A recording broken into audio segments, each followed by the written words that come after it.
Hey bosses, I am excited that you're with me today because I wanted to share with you 5 tips on how to bounce back from failure. And I wanted to start off with this quote from Jimmy Dean. He said that I can't change the direction of the wind, but I can adjust my sails to always reach my destination. So I like that quote because it really talks about what we can do, what we can adjust in our lives, in the actions that we take on how to overcome failure or bounce back from failure. And so the first step that I want to talk about, but before I do, I just want to say, hey, I'm Dr. Heather Williamson with the Transformation Group, and welcome back to the channel. Also, if there are other bosses out there that struggle with bouncing back from failure, then please share this video so they too can bounce back from their failure. Because really it comes down to mindset.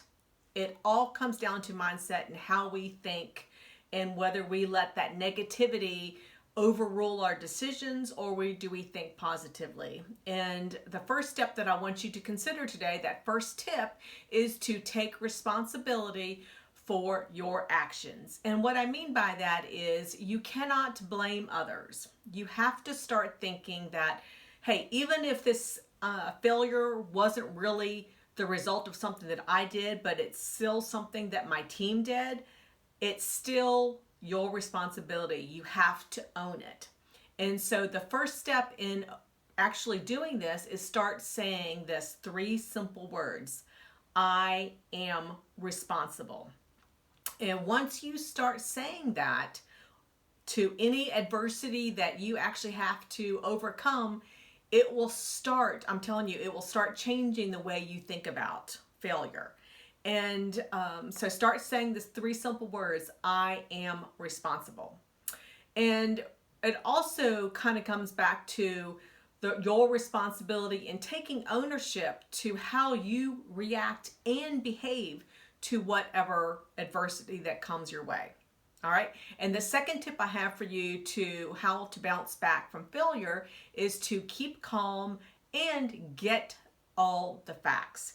So when it comes to keeping calm, believe me when I say you have a dozen eyes or more watching in how you respond to failure.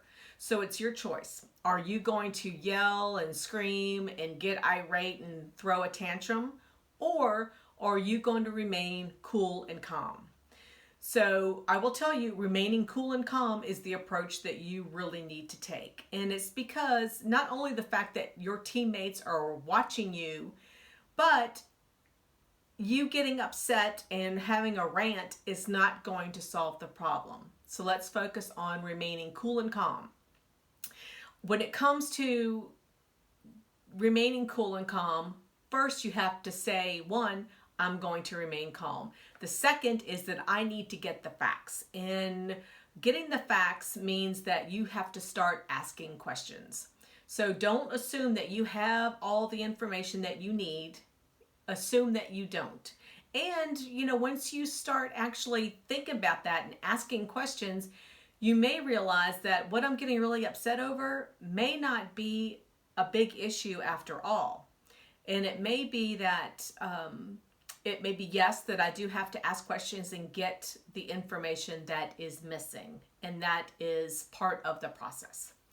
The third tip I have for you today on bouncing back from failure is to write out your problem and then talk about it. So I don't know about you, but for me, if I actually write things down and kind of outline it, then I have a better grasp of what it is that is missing and where maybe my thought process could have been a little bit better. So write down, put on paper all the information that you think that you have, reflect on it. And then I want you to articulate into words, because it will help you when you write it all down. You can then articulate what that challenge or complication is with regard to that issue. And then I want you to ask yourself a few questions. The first question that I want you to ask yourself is, what are the possible solutions to my challenge or my problem that caused me to fail in the success of it? So what are the possible solutions is the first question. The second question is to what can I do to minimize the damage? And then the third question is to what can I do to turn that problem into an advantage for me or the company? What can be done? And then finally, once you answer all those questions, ask yourself, is this is it really a problem? Because it may not be, or it may be. So depending on what answer you come up with, then I want you to think about surrounding yourself, communicating all this out to team members who are supportive. Because once you have support, then you feel like you're not on an island, and it will help you remain calm, bring that calmness back over you, okay? And now the fourth tip I have for you in how to bounce back from failure is to find the lesson that you got out of this process and build from it.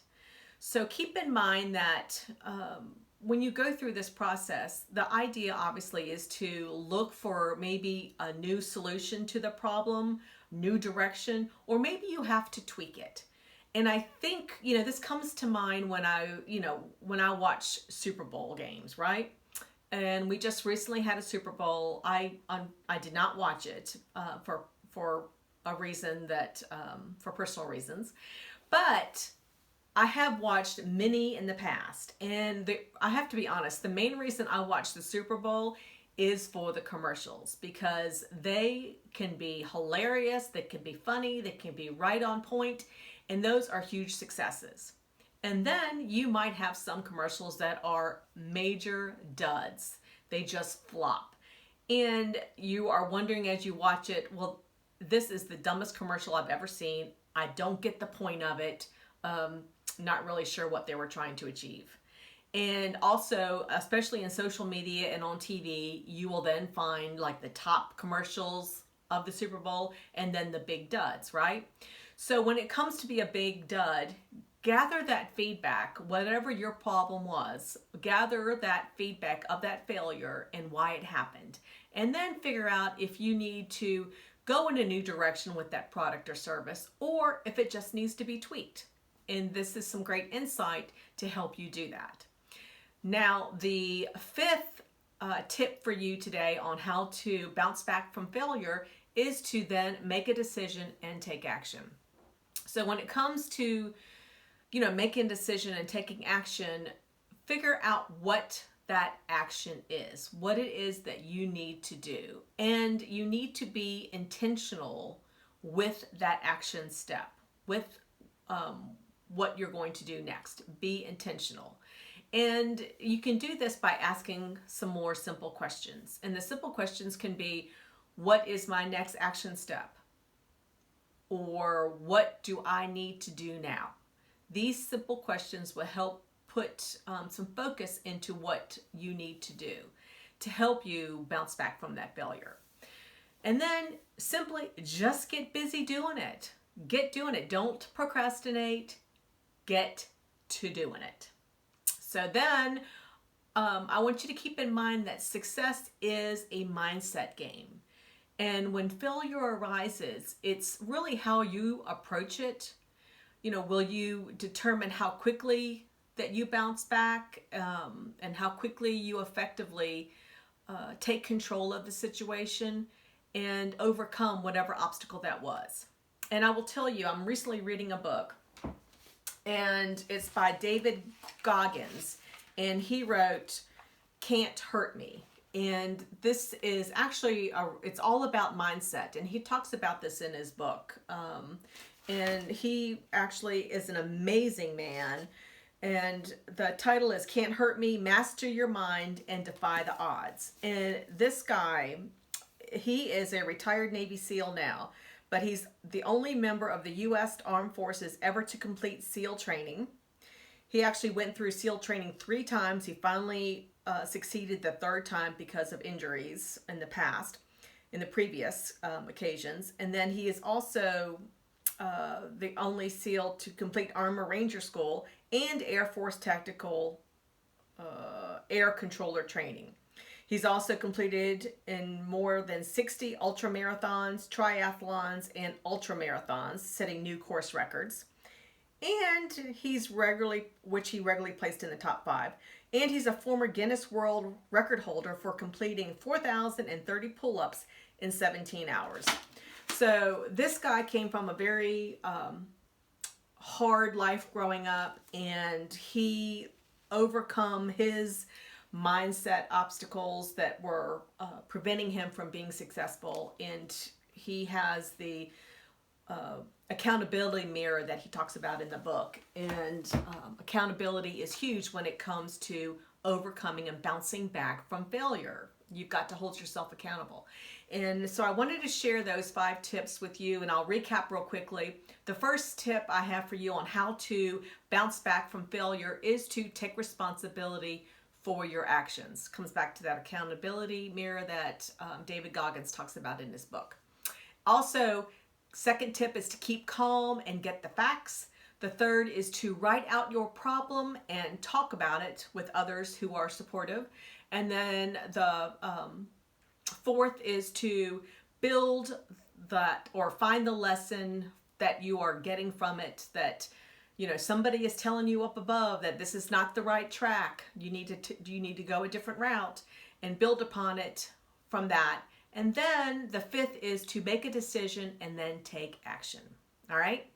So hopefully these tips were helpful for you. I know that, I do this myself when it comes to helping others and helping myself in overcoming things that, when failure happens, it is easy to blame others, but you have got to own it. And so hopefully you can take this information, these tips, and build the success for your life. All right. Have a great day. Please like the video below if you found it useful. Don't forget to subscribe. And last but not least, go out and be that boss that your employees want to work for. All right. Until next time, have an amazing day. Bye.